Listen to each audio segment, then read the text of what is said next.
La primera vez que el presidente de Estados Unidos mostró su deseo de invadir Venezuela tuvo lugar en agosto del 2017. Al final de una reunión dedicada a las sanciones contra el país latinoamericano, el mandatario dijo abiertamente que quería una invasión militar del país, afirmó una fuente del gobierno estadounidense al medio Associated Press. La pregunta que hizo abiertamente el presidente dejó incrédulos tanto a los altos mandos de Estados Unidos como al resto de los asistentes. Entre ellos estaban presentes el entonces secretario de Estado, Rex Tillerson, y el ex asesor de la Casa Blanca para la Seguridad Nacional, H.R. McMaster. Con el rápido desmoronamiento de Venezuela que amenaza a la seguridad regional. ¿Por qué Estados Unidos no puede simplemente invadir el país atormentado?, preguntó Donald Trump, según el funcionario entrevistado. La fuente, que habló bajo la condición de anonimato debido a lo sensible que es la información, dijo que los que estuvieron presentes en la reunión intentaron explicar al presidente de Estados Unidos sobre las negativas consecuencias que podrían acarrear las acciones militares. No obstante, añadió el funcionario, Trump se resistió y dio el ejemplo de lo que él consideró éxitos de la diplomacia de cañón, las invasiones de Panamá y Granada en los años 1980.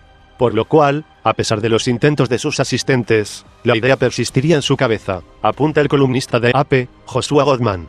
Así, al día siguiente el presidente volvería a mencionar la opción militar contra Nicolás Maduro, pero los círculos políticos de Estados Unidos no le prestaron atención.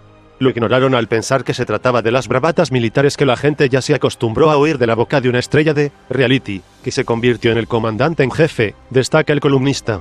Con ello, Trump no se limitó a Washington para discutir su visión de la solución para Venezuela. Poco después, sacó el tema ante el presidente de Colombia, Juan Manuel Santos, informaron dos altos mandos colombianos de manera anónima. Las mismas fuentes informaron que el tema fue discutido también en septiembre durante la Asamblea General de la ONU.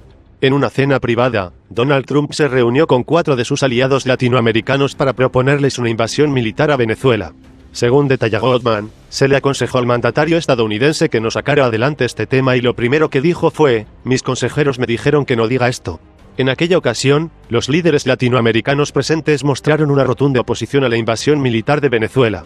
Todas las conversaciones de Donald Trump sobre el tema de la invasión a Venezuela son una muestra de la gran atención que recibió en Washington la crisis que está viviendo el país sudamericano, afirma el columnista. Al mismo tiempo, el portavoz del Consejo de Seguridad Nacional dijo en reiteradas ocasiones que Estados Unidos considerará todas las opciones a su disposición para restaurar la democracia y estabilidad en Venezuela. Mientras tanto, las charlas belicosas de Trump dieron un breve, pero inmediato apoyo nacional a Nicolás Maduro en medio de la hiperinflación y escasez de alimentos que se está viviendo en Venezuela, afirma Goldman.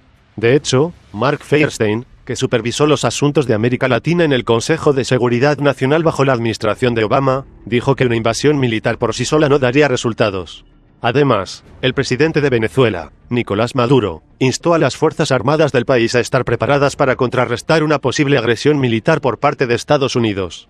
Las declaraciones del mandatario latinoamericano llegaron después de que se hiciera público un supuesto interés de Trump por invadir Venezuela.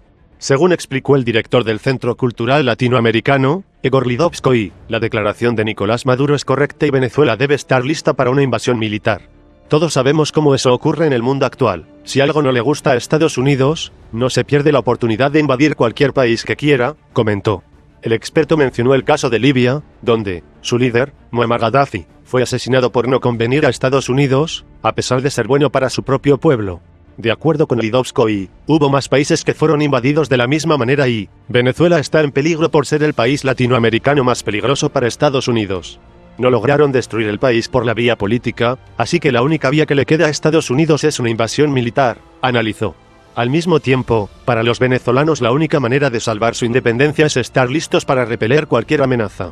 Para ello necesitan reforzar su ejército y movilizarlo, afirmó el experto.